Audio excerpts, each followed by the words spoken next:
Welcome back. We're discussing Israel's all-out attack on the Gaza Strip, which has entered its fourth day and killed hundreds of Palestinians.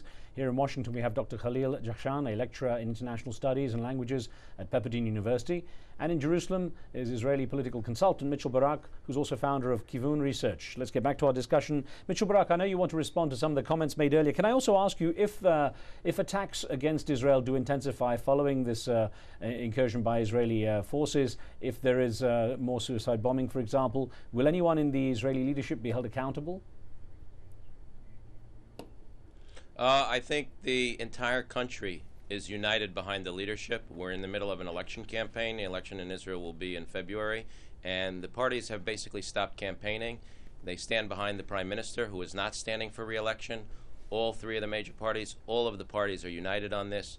The terror has to be stopped. Everyone is held accountable. The Israeli people want the attacks to stop.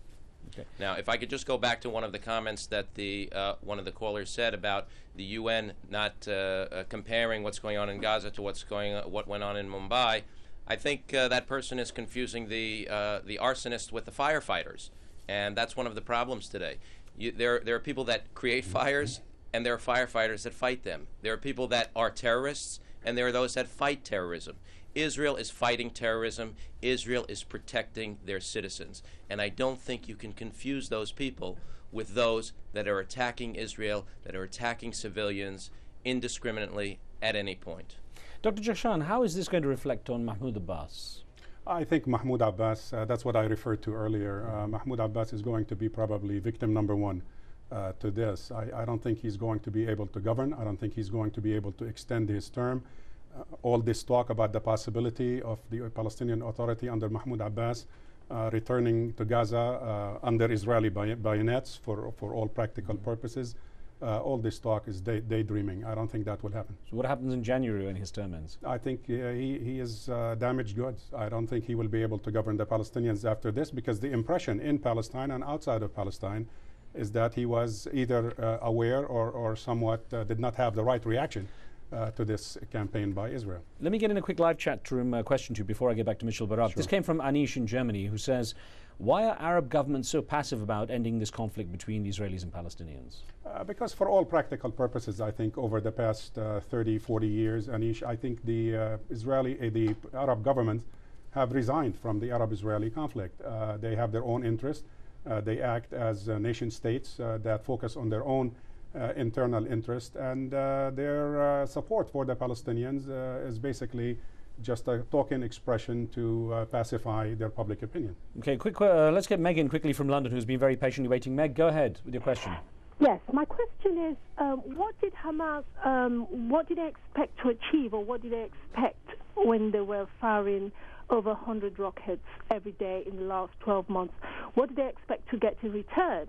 Israel has a right to protect itself and its citizens. So I'd like to know from the moderator what Hamas expected to achieve from firing all those rockets in the last 12 to 18 months. Dr. Khalil, I have to get you. Yes, it's a good question. I think what Hamas, according to many experts, particularly those who are close to Hamas, claim that Hamas attempted to impact Israeli public opinion, and that's where I've been critical of this particular step by Hamas in the sense that it has unified Israeli public opinion. Mitchell is right.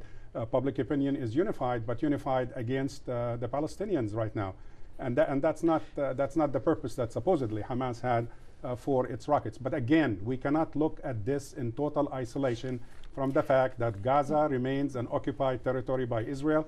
Israel remains, even though it has redeployed its troops from settlements out of Gaza for several years now, it remains in occupation of Gaza. Okay. Mitchell Barak, I want you to respond to this, of course, but also ask you where do you think it leaves the prospects of a peace process?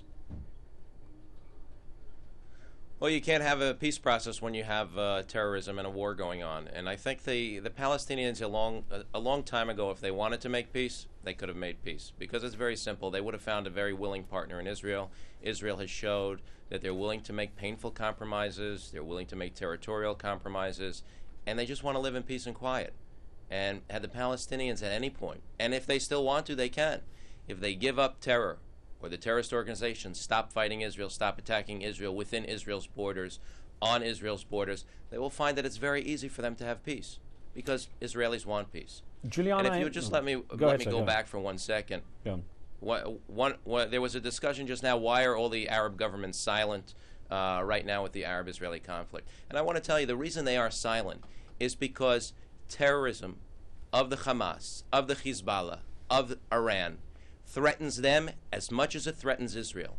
And they are as interested in fighting this terror and defeating this terror as Israel is. It's that simple. Juliana's been holding patiently in Paris. Go ahead, Juliana. Yes, how are you, Riz Good, Khan? thanks. Thanks for being with us again. Thank you very much. I would simply like to ask Mr. Barak. I think sometimes some Israeli attacks are a question of fiction and not facts. Can they really establish facts before they attack poor people within the Gaza region?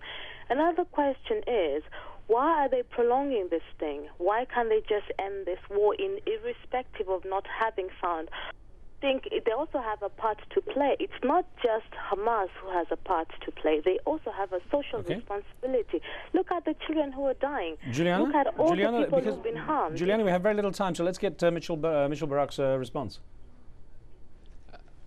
I'm not understanding the question. Sorry, yeah, the question, yes, that would be helpful. certainly, yeah.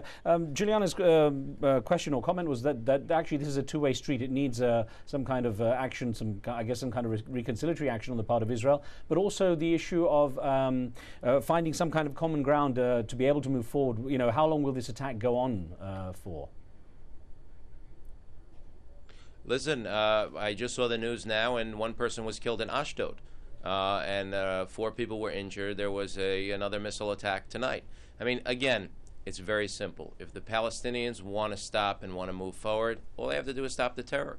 I mean, a lot of people in Israel criticize the government because there was a ceasefire agreement. And a lot of Israelis, including Israeli military experts, claimed that during the ceasefire agreements, the only thing Hamas does is they replenish their weapons stockpile, they recruit more terrorists, and they just get ready for the next battle. But the Israeli government was willing to do that in order to try and maintain some peace and quiet. Once that was violated, everything is off the table. Well, Michel, let me ask you about the scale, though. You're pointing out a person killed by a rocket. When you look at the relative casualties and deaths on both sides, the numbers, the comparison, it's very hard to make a comparison when you have hundreds and killed and thousands. That's right, Riz. Riz, we try not to confuse the arsonists with the firefighters. Okay? An Israeli civilian attacked in an Israeli city by a terrorist organization. Period. Every terrorist organization and terrorist attack should be stopped. Because if it's not stopped in Israel, the next it goes to Riyadh, Saudi Arabia, it goes to Amman, Jordan, it goes to Washington, D.C. Okay. It needs to be stopped, and it cannot be tolerated by any democratic people and any free-thinking people. Well, listen, we're out of time here. I want to thank you very much, Mitchell Barak, and Dr. Khalil as well. Thank you for being with us here. I'm sorry we ran out of time there. Thank you for being with us and watching the show. Now, on the next program, we're bringing you a special one that was recorded in India's commercial capital, Mumbai, exactly 1 day before the attacks on that city last month. I spoke to a panel of young professionals there about the issues that they face, including tensions between Hindus and Muslims and the huge gap between the rich and the poor. Do tune in for that one. It's an interesting debate. From me and the team, we'll see you next time.